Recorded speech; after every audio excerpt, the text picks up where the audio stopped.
The Last Porch Light. What if the love you thought had passed you by was never gone, only waiting for you to turn on a porch light?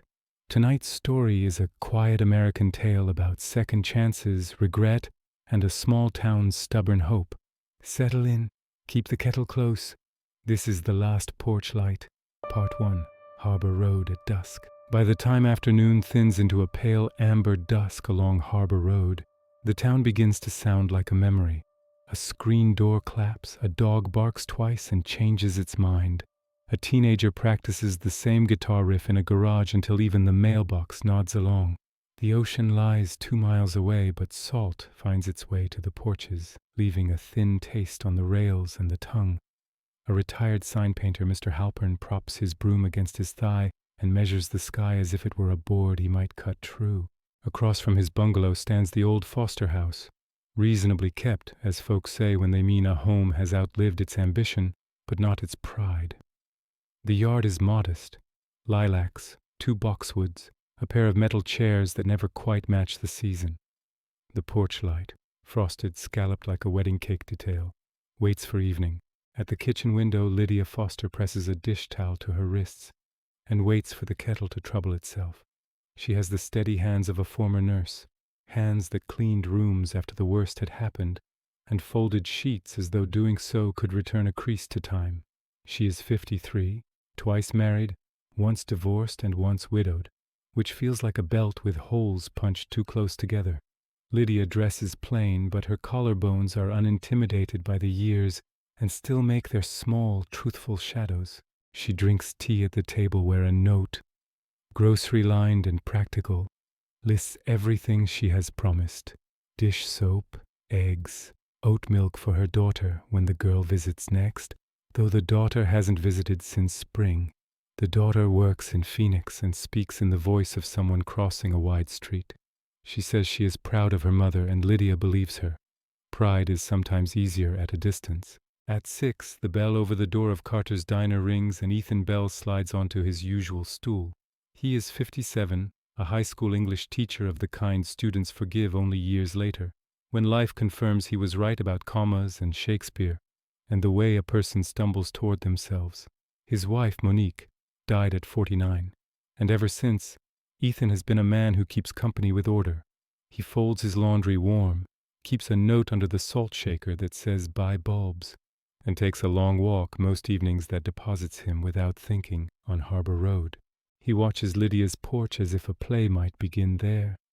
The first time he saw her, she was sweeping salt as if it were a kind of snow that refused to announce its season. They did not speak. He turned the corner and went on to the water, where teenagers shrieked like startled gulls, and the ferries plowed forward, sure the world would always make way for them. In time, the sight of her porch light became punctuation for his walk, a small, humane period against the run-on sentence of the day. When the light stayed dark, he worried the bulb had died, or the switch, or something more serious, which was foolish. Lives do not attach themselves to wiring, but worry is the human habit that resists correction. This evening, he pays at Carter's with a torn 20 bill Carter squints at and accepts anyway, and he starts down Ocean Avenue toward Harbor Road. He passes Mrs. Green's salon, dark except for the aquarium where an old goldfish the size of a potato turns and turns. He passes the post office where a sign reads, "Passport photos, smile like you mean it." At the corner he finds Mr. Halpern leaning on his broom, watching the Foster house with the patient interest of someone waiting for a hatchling to decide what kind of bird it is. "Evening," says Ethan.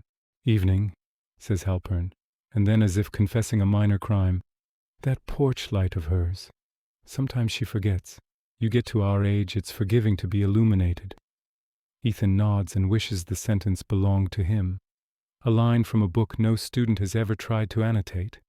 When he reaches the steps, the door opens as if the house itself had just remembered something important. "Oh," Lydia says. "Mr. Bell, isn't it? You taught my Anna, what is it, Macbeth and Mercy, though she mixed those up." "Mercy is rare in Macbeth," he says, and worries he sounds like someone preserving furniture in plastic. "I made too much lemon cake," Lydia says suddenly, holding up a plate as if the cake were a passport with the wrong photo. You know how recipes pretend to be for two and then you discover they were ambitious. Ambition, Ethan says, gets a person every time. He accepts the plate. The cake smells like memory corrected. Tart where you thought sweet, soft where you expected dry. He thanks her and she thanks him for being reachable. And both are surprised at their own formalities, the way two people might shake hands even as a gust wants them to link elbows. Do you walk every night? She asks, and then flinches at the intimacy in the question. Not every, he says. Enough. The ocean, she says, talks even when you don't ask it to. He wants to say I know, and finds instead, you paint your porch well. Well enough, Lydia says. I found that's a kind of mercy. From the street, the porch light clicks on. They both look up as if they've been caught by a polite photographer. Somewhere a sparrow drags a twig across a railing and scolds it for misbehaving. Ethan thinks of the lemon cake and the scar on his hand from an undergraduate kitchen accident, and how many small things have managed to survive him. Could I give you a ride to the water? Lydia asks. I drove down for shells this morning. They're in the trunk. I'm told collecting is unbecoming, but I find it corrects my posture. I've never heard it put like that, Ethan says, and follows her to the car because sometimes people propose a small errand so that larger matters can take their time arriving. The trunk holds a neat confusion: shells in a repurposed pie tin, a folded blanket, jumper cables, a half-dozen clothespins that have escaped their kind. She lifts the blanket, and he glimpses a photograph of a man in a work jacket, not young, not old, with the expression of someone who knows that in the end, every conversation becomes about weather or money or love. She replaces the blanket. They drive with the windows down because proof is needed that the evening belongs to them. The channel murmurs and the ferry blasts twice. At the pull-off, Lydia parks crooked and unapologetic. They sit on the blanket like students cheating at a test by sharing the same sun. We moved here after my second husband's contract dried up, Lydia says, as if deciding to be conversational rather than confessional. He believed work was a finite substance, and he'd used his portion. And did he? Ethan asks gently. He was good with ladders, she says, not so good with descent. They listen to the water sort pebbles from itself. A middle-aged couple passes with a dachshund that takes its time deciding which sand belongs to it. A boy throws a rock that falls short of his ambition by an honest measure. This is the hour when the town's old men permit themselves to look handsome in the light, and the women stop pretending not to be tired. I did not think there would be cake in my evening, Ethan says. I already feel unreasonably accomplished. Save the crumbs, Lydia says. The gulls have a union. He laughs. Really laughs. Like someone whose chest has been oiled. He has not laughed like that since winter. The sound surprises him into quiet. In the quiet he hears the way grief sits beside a person like a well-behaved relative. Present, necessary, but eventually content to observe. They walk the curve of the shoreline until the first streetlights decide the dark has been familiar long enough. On the way back to the car, Lydia pauses to examine a shell, the humble kind that rarely finds its way into bowls. She puts it in her pocket, and he envies the permission she gives herself. As they drive, the low houses on Harbor Road take attendance by lighting up, one by one. At Lydia's curb, she does not turn off the engine immediately. The car ticks, the way cars do when they are deciding whether to forgive you for driving. Thank you for being the sort of person who accepts cake, she says. Thank you for being the sort who offers it. She nods, which in some people means good night, and in others, do not go yet. She is both kinds. He opens the door, then closes it without getting out. Would you? He begins. Yes, she says, smiling in a way that dismisses the need for details. Tea tomorrow. I have a new kettle that refuses to whine. I know the type, he says. A kettle with self-respect. When he does finally get out, the porch light is still on, incapable as ever of understanding the size of its job. He carries the plate into his kitchen as though it were fragile, though the cake has already survived the open car window, the salt air, and his unpracticed happiness. That night, he reads the last pages of a book he has no intention of teaching, and he writes a note that says, Harbor Road, 7 p.m., Kettle. He places the note under the salt shaker, where he keeps the information that matters. Sleep arrives without excuses. Out on the road, Lydia's light keeps its simple watch, and in the morning Mr. Halpern will say that illumination is half habit, half hope. In the small hours, the ocean, satisfied, turns over and faces the other way. Part 2. The Kettle That Wouldn't Whine. The next evening at 7, Ethan arrives with a pack of tea he doesn't quite remember buying. The porch boards give their courteous creak, and the light above the door makes his hair look more organized than it is. Inside, Lydia's kitchen smells faintly of cardamom and something clean, vinegar or old wood that's learned good manners. The kettle, she says, touching the chrome beast with mock ceremony, refuses to complain. I think it's a proud object. Pride is sometimes just good posture, Ethan answers, and they both decide silently that this is the sort of sentence you can only get away with at this age. Steam gathers like a polite committee. They sit at the table with its patient scratches. The tea, an unadvertised blend, proves honest and undecorated, the way a hymn surprises you by being mostly air. Through the window, Harbor Road composes its evening. Bikes returning to porches, a delivery van that never learned to idle softly. Mr. Halpern on his steps, oiling the handle of a brush as if hoping to be hired by the night itself. You miss teaching? Lydia asks. I still teach, Ethan says, but sometimes the job is so much about forgetting. The students forget what day it is, the administration forgets why it's a school. I grade papers that have the right words but the wrong breath. Then a student writes a sentence like a window and I forgive everything. And your wife? She asks, very gently, as if placing a book within reach without naming the title. She liked houseplants, he says. They did not like her back. She persisted. I water what survived because it feels like writing a thank you note. Lydia nods. I keep a drawer with warranties and unmailed postcards. I don't know whether I'm organized or afraid. Both, Ethan says. The noble compromise. They carry their cups to the porch. In the slowing light, the harbor hums like a refrigerator no one dares unplug.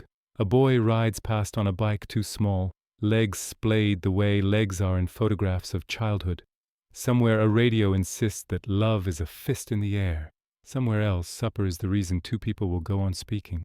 There's a fall fair on Saturday, Lydia says. If one avoids the microwave cider, it's almost pleasant. Almost pleasant is the right temperature, he says. Will you go? I help at the health tent, she says, smiling. We check blood pressures as if the numbers can keep the day from overdoing itself. They agree to meet there. It is the kind of plan that asks little and offers a way for the heart to arrive 5 minutes late without being noticed. On Friday in his classroom, Ethan teaches a story about a man who mistakes a small humiliation for destiny. He watches the faces in front of him, the fidgeters, the feigned sleepers, the girl who always writes her name at the top as if she's ashamed of it. He assigns a paragraph on something you would repair if you knew how. The room grows briefly thoughtful. A boy writes, my father's tone of voice. A girl writes, the door to our building. Another writes, Sundays. When the bell rings, the school exhales the noise of relief and moving lockers. Ethan stands a moment longer, reading the roster like a poem that refuses to scan. At the fair, Harbor Road bristles with bunting. Retired men discuss tools they no longer need. A booth sells fudge in modest cubes as if sweetness should be rationed. The Lutheran ladies have laid out pies that look like apologies with good crusts. Children approach pumpkins the way diplomats approach treaties. Under a white tent, Lydia wraps cuffs around arms and calls out numbers without drama. People thank her as if she'd returned a coat thought lost. When she sees Ethan at the edge, her hand rises slightly, a motion halfway between invitation and proof of life. Mr. Bell, she says, adopting the fair's mode of public address. Come sit. We've a special on good news.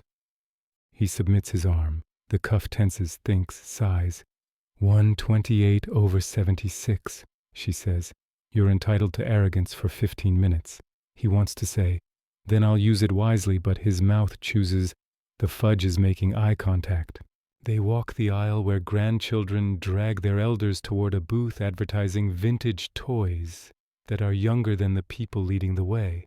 A man with a badge sells a future where roofs do not leak. A woman offers artisanal soap shaped like pears that will look accusatory to the end. They share a paper boat of fries, patient, salt-blessed, and the kind of food that convinces two strangers they already have a past together. "Do you collect anything?" she asks. "Receipts," he says. "Not by choice, and first lines of books. Not written down, kept. Sometimes they arrive uninvited. We started dying before the snow. Things like that. I collect practical advice people didn't mean as advice," she says. "A surgeon once told me, when you're unsure, look for the artery. I have no use for it, but it keeps me company." They watch the raffle being drawn by a child too small to be impartial. The prize is a magnolia sapling, which the child mispronounces like a secret. A cheer goes up for a winner who isn't present, which feels correct. Most prizes are claimed off stage. In the afternoon, Lydia's daughter calls as Lydia is putting away the tense folding chairs. The phone names her Anna, PHX. Lydia answers with the tone of someone opening a door before knocking finishes. "Hi, Mom." "Hi, darling. You sound busy." "Festive," Lydia says. "We're ruling out strokes for fun." There is laughter on the line, then the sound of a room that belongs to someone else. "I got the job," Anna says, and then, because she has not learned how to carry joy without apologizing, it's only a year contract, but the title is bigger than the work. "Titles are hats," Lydia says. "They protect you or they mess your hair. I'm proud." "You always say that." "And I always mean it." They exchange travel promises like good coins. After she hangs up, Lydia tells Ethan simply, "She's all right." The sentence carries more weight than her body shows. That night, a wind comes up and flirts with the gutters. The porch light holds steady, stubborn, and therefore beloved. Ethan reads the assignments from class, repairs wished and unnamed, that feel like petitions sent to a government that might, this once, respond. He writes Lydia a line on a note card he does not intend to deliver. "Your quiet isn't an absence. It's a room with the correct number of chairs." He puts the card in the drawer with rubber bands and a spare key. He sleeps. Part 3. Weather approaches from the left. In October, weather, like memory, approaches from the left. The radio, a polite prophet, mentions a nor'easter with the same tone used for church announcements and school closings. Men on ladders pretend ladders are opinions. Women on porches consider whether chairs should be invited inside. Lydia moves a clay pot near the wall and tells the geranium that bravery isn't requested, merely attendance. "Storm," Mr. Halpern says from across the street, pointing with his broom toward a sky that has misplaced its blue. "We will make soup or mistakes." Ethan, after class, stops by with a bag of batteries and the skepticism of a prepared person. "I own 3 flashlights," he confesses, which seems like a biography. "In a storm," Lydia says, "you learn what your hands already knew. Tins open, candles remember." They check the windows, which consent to being shut. They fill the tub with water as if expecting a guest no one invited. In the living room, Lydia takes down a framed photo, the man in the work jacket, from the trunk and places it in a drawer, not out of disrespect, but to spare the glass surprise. Ethan notices and doesn't ask. By evening, the storm has decided. Rain arrives not as sheets but as handwriting, steady lines written by someone who isn't in a hurry. The wind learns the names of the houses and repeats them with admiration. The power blinks in that familiar, almost flirtatious way, then straightens itself, then finally tires. The town sighs, and darkness, delighted to be useful, takes the job. "A tea," Lydia says, already lighting a match. The kettle, proud even unpowered, waits on the cold stove while a small camping burner shoulders dignity. They sit with cups they cannot see but can prove by heat. "I used to like storms," Ethan says, "when I was small, because the world admitted it could not finish its sentence." "Storms are the only weather honest about inconvenience," Lydia says. "Summer pretends it's doing you a favor." The house ticks and settles. On the street, a garbage can points out the direction of the wind. Somewhere a branch insists on its own conclusion. They talk, not about exes or surgeries, the biography topics people their age bring out too early, but about the small economies by which we know we're alive. tuning the radio between stations at night to hear the geography of static. The first grocery run after a flu when apples smell like victory. The secret love of laundromats that stay open past their intention. I thought about selling this place last year, Lydia says to the dark. Then I discovered I could not remember the smell of anywhere else. You don't have to leave to let time pass, Ethan says, careful not to make it wisdom. You can just permit the porch to age with you. That porch, she says, amused. It believes in me. Belief is half light bulb, he says, half switch. The storm makes a large statement around them. In the middle of an anecdote about his worst parent-teacher night, the father who tried to haggle with Romeo and Juliet, the world lurches. A sound like a confession comes from the yard.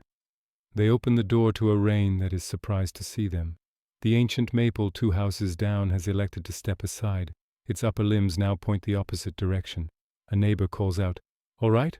without expecting a narrative. "All right," Lydia answers, and the neighbor is satisfied with the grammar. The night proceeds. Around 11, a pickup creases the silence and the volunteer firemen, men who know how to be large without taking more space, walk the block, checking the end of every sentence. Someone plays harmonica from a porch 3 houses over, a modest tune that insists on being a tune even when interrupted by wind. Just before midnight, the porch light, unnecessary and therefore heroic, flickers back to life. Somewhere on a hill, a person we will never meet has moved a lever, or discouraged a branch, or blessed a fuse. The house hums a simple chord. They both laugh, as if they have won a small prize in a drawing neither entered. In the morning the town counts itself. No sirens, 2 shingles, a perfunctory flood near the low curve by the clam shack. The school texts Ethan, closed. He stands at Lydia's sink, washing 2 cups like he's paying a debt. From the drawer, Lydia returns the photograph to the mantel. She sees him notice, and she supplies the footnote. "He married me when I thought persistence was a form of love," she says. "He was decent. We confused decency with destiny. He went inland for work and sent back the kind of silence that pretends to be practical. I am sorry," Ethan says, meaning it modestly. "We don't choose all our pasts," she says, "but we can pick which ones get a chair." They go outside where the street is busy remembering itself. Mr. Halpern nods at the sky as if it had finally explained something. He has set out a sawhorse with a plank to dry, and on the plank he has put a message in white paint. "Open when you're ready." He claims it is for the craft store 1 town over. It is also for anyone who reads English. That afternoon Ethan walks to the school out of habit, finds it locked, and, feeling the rare absence of obligation, keeps walking to the waterfront. In the glare, teenagers kick puddles and pretend they are waves. He imagines telling Lydia that some days grief is less a weight than a room with too much furniture. He imagines being brave enough to ask, next time, if she wants company and meaning it beyond tea. Part 4. Company, with or without tea. Lydia's daughter arrives unannounced on a Tuesday that nearly forgets to be cold. A taxi sighs out front. Anna stands on the sidewalk with a carry-on, and the manner of someone rehearsing being comfortable. She wears a jacket that belongs to a younger city, and a look that belongs to someone training herself not to apologize for leaving. "Your hair," Lydia says, and they both laugh at the ancient code for "I'm relieved you're alive." Inside there is soup that believes in carrots, and a loaf of bread that misrepresents its crust. Anna places a small bag on the table. Cactus-shaped salt shakers from Phoenix, the joke you bring when your mother likes the sincere eccentricities of kitchens. "I had miles," Anna says, which is American for "I wanted to come but didn't trust the reason." In the afternoon they walk Harbor Road, the way people walk places they haven't earned but are entitled to admire. Anna asks polite questions about town and impolite questions about her mother's knees. Lydia answers both with the same degree of respect. When Ethan appears, unplanned, inevitable, he is carrying a paperback with a rubber band around it, as if words require restraint. Lydia introduces him with a voice she has not used in years, a tone that remembers how to be proud of an inventory that is not possessions. "Mr. Bell," she says. "Anna." "Ethan." he corrects gently, and Anna tests the name in her mouth as if it were a new spice. Thank you for the tea you have already had in this house, Anna says, meaning something larger. Thank you, Ethan says, for being a person who says thank you. They sit on the porch because that is what porches are for, and the sky puts on the kind of blue that validates the color on paint chips. Mr. Halpern waves with his brush hand, which leaves a small white fact in the air. Anna is good company, which is to say she is curious without auditioning. She asks about Ethan's students, and he tells a story about a senior who refuses to read anything not set in space. He thinks gravity is a spoiler, Ethan says, and Lydia laughs in the way that makes a person decide to be lovable. Later, when Lydia is in the kitchen fussing with plates that don't require fussing, Anna turns to Ethan. My mother's life is a very tidy room, she says. It could use a coat thrown over a chair. A coat, he says, considering, or a small, dignified mess. I'm not opposed to dignity, Anna says, but small messes help you know a place is being used. They eat. Anna watches her mother watch Ethan, the way you watch two people discover they have been standing on adjacent islands connected by a sandbar no one noticed at low tide. After dinner, Anna asks for the old photo albums and finds exactly what she expected, evidence that life did not happen to her alone. In a picture from a dozen years ago, Lydia stands in this same kitchen holding a pie as if music might begin any second. The man in the work jacket is there too, not a villain, not a saint, dismantled by weather and misread instructions. Do you mind? Anna asks, pointing to the mantel. No, Lydia says. He belongs to the family's grammar. When Anna has gone upstairs, Ethan and Lydia carry their cups to the porch. The light does its simple work. Across the way, Mr. Halpern has left his sawhorse out like a cautionary tale. Somewhere a baseball game on an ordinary radio narrates someone else's hope. Your daughter is kind, Ethan says. She learned it herself, Lydia says. I only provided the stage and the broom. Will she stay? For a few days. Long enough to buy a scarf and declare herself a person who owns scarves. They are quiet long enough to prove the quiet is not an accident. Ethan feels bravery like a key finally remembered. Would you like to go to the concert on Saturday? The community orchestra. They tune longer than they play. I love tuning, Lydia says. It's the part where everyone confesses they are trying. At the concert, townspeople open their programs as if they contained legal advice that might save them. The first violinist bows like an apology, then attempts Beethoven with admirable forgiveness. The clarinets quarrel quietly and resolve it. Lydia closes her eyes and gives the music the memories it asks for. Ethan watches the conductor's hands and thinks about instruction that is mostly absence. After, in the lobby smelling of crayons and floor polish, they are stopped by 3 of Ethan's students who suspect teachers have off hours but can't prove it. The girls look at Lydia and see a version of adulthood that is not a correction but an eventuality. Lydia sees their awkward bravery and remembers a room where she once took blood pressures and measured fear in teaspoons. On the walk home, the wind tries on winter. Lydia's arm finds Ethan's in the way of an old habit she hasn't had before. They don't comment, because new habits should not be startled. At her steps, she says, "Tea?" "Tea," he says, as if signing something binding. Inside, the kettle approves. They talk about nothing shaped like everything. The guilt of throwing out plastic containers whose lids defected. The miracle of a good zipper. The way a certain towel refuses to dry but dies trying. When he leaves, neither says good night, because that would imply a night is something either of them could be responsible for. Upstairs in the guest room, Anna texts someone in Phoenix a picture of the porch light and types, "She looks like she remembers how." The reply, slow in coming, says, "So do you." Part 5. The Habit of Illumination. November is a calendar that prefers understatement. Harbor Road loses color the way tea loses heat, honestly. An election sign remains on a lawn like a person who stayed too long at a party and is now helping stack chairs. The ocean learns a new voice and speaks it with patience.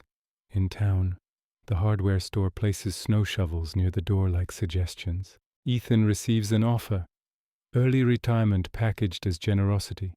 He holds the letter and hears faintly the school murmuring that it can get by without his punctuation. The number is not cruel. It adds up to fewer papers to bleed on, more mornings to locate his own intentions. He brings the letter to Lydia's kitchen, less for advice than for the sound a wise room makes. They're not wrong, he says, and they're not right. Most decisions under 50 felt like doors, Lydia says. After 50, they feel like furniture. You can live with a chair in the wrong place, you'll just bump it sometimes. He laughs, relieved. If I left, I might try the thing I always told students to do. Write small, about 1 inch of world at a time. An inch is a generous measure, she says. It includes the grain. They talk about money in the way people do when they have both had too little of it and survived, practically with jokes that behave themselves. That evening, he walks without a destination and discovers the long window of the post office, reflecting him as a man who might own a morning. On impulse, he buys a pack of note cards and writes lines on them he will never send. Your porch light removes time the way good music removes distance. He puts the card away. He will show it to her when the expensive courage arrives. Anna flies back to Phoenix after a breakfast that pretends to be light. She hugs her mother in a way that claims 2 seasons, maybe 3. At the curb, she looks at Ethan as if he were a bookshelf she approves of for her mother's house. Take her to the museum when it rains, she says. She pretends not to like paintings. She is wrong. I have discovered, he says. I'm wrong about many things. Good, Anna says, delighted. It's the only way to improve. Days pass. They are domestic in the holy sense. Small repairs, honest food, walks that accomplish nothing measurable. They fall into a rhythm without asking the rhythm's permission. On Tuesdays, they watch the ferry parade and rate its horn like critics who aren't trying to be famous. On Thursdays, Lydia insists on a bad TV show because mockery is one of the dignities of adulthood. On Sundays, Ethan reads aloud from an author who knew when to end a paragraph. He is careful with the endings. One afternoon, Lydia does not answer her phone. He walks over, prepared to be ridiculous, and finds her on the porch with a hand against her chest. Not pain, he can tell at once, but the private negotiation the body sometimes undertakes. Palpitations, she says. I get them when the world is heavy with errands. Let's sit, he says. And they do without drama. They count breaths until the arithmetic steadies. He does not offer a story about someone else who once had this. He does not offer spinach. He offers his hand like a tool that does not know how to be anything else. Better, she says. It's nothing. It is something, he says, which becomes nothing because you recognized it. Are you going to take that retirement? She asks, as if they were discussing a sweater. I think so, he says. I'm beginning to want mornings that don't start with attendance. Then take it, she says, and use a few of those mornings here. He hears the here and lets it land. The porch light clicks on, though it is not yet necessary. An eager child raising a hand too early. They watch it behave like faith. At school, he fills the forms and returns the keys. The custodian, who knows everything that has ever been lost in the building, shakes his hand solemnly. The principal says the right sentence and believes half of it. As Ethan leaves, a sophomore stops him and says, "You're the only adult who reads the announcements as if they mean something." It is a gift at the correct weight. His first retired morning is rain. He texts Lydia one word. Museum? She replies with a location pin because romance at this age is a map as much as a poem. They wander rooms where strangers tried, some successfully, to bargain with time. Lydia pretends not to read placards and then reads them carefully. Before a small painting of a woman tying on an apron, she says, "The painter loved her because he didn't show her face." I was just thinking, Ethan says, how much of love is lighting the room so that the other person can be themselves. On a bench, they listen to the building's air breathe. He says quietly, "Would you like to go on being ordinary with me?" She turns, surprised at how precise the question is. "Yes," she says, relief making her a better color. Winter discovers them. Snow comes like a rumor, then like a habit. The harbor cranes put on scarves. The coffee shop writes "caroling tonight" in chalk even when no one arrives. They share errands, which amounts to sharing time. Once in the aisle with light bulbs that promise you they will last. They buy two and he pays, and she says, "This is a very married purchase," and he, who has learned to let good sentences finish, does not improve on it. On a day of clear cold, they replace the porch light. The old one has learned to tremble. He climbs the step stool and she stands beneath with her hand on his calf, as if she could hold gravity accountable. The new bulb says it's warm. He calls down. But warmth is a promise you must verify. He twists it into place. The glass globe, cleaned with a care she does not betray, goes on like a small sunrise. The two of them stand back, citizens of a nation with one lamp. Neighbors nod at the change without saying they noticed. Mr. Halpern, approving, holds up a brush like a toast. On his plank, in smaller letters now, he has painted, "Open, still." He will deliver it to the craft store tomorrow. He leaves it today because the town likes to be instructed gently. In the spring, which is to say in April pretending to be March, they take the old blanket to the shore again. Families assemble like temporary villages. The ferry commits to a schedule as if it had invented time. Lydia selects an unremarkable shell and turns it in her palm, as if checking for a pulse. "We are these," she says. "Sturdy in the wrong ways, breakable in the right, and luminous when picked up," he says. "They are not married. They are not engaged. They are something Americans of their generation learn to name only when necessary. They go to the diner on Fridays and take the corner booth that requires knees not to betray themselves. Sometimes they hold hands across the table under the menu like teenagers with better posture.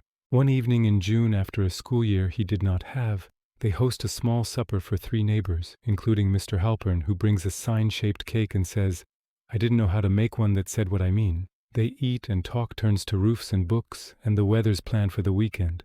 On the porch after sky still blue beyond reason, Ethan says, "I never believed in forever the way advertisements do, but I believe in this next minute with embarrassing certainty."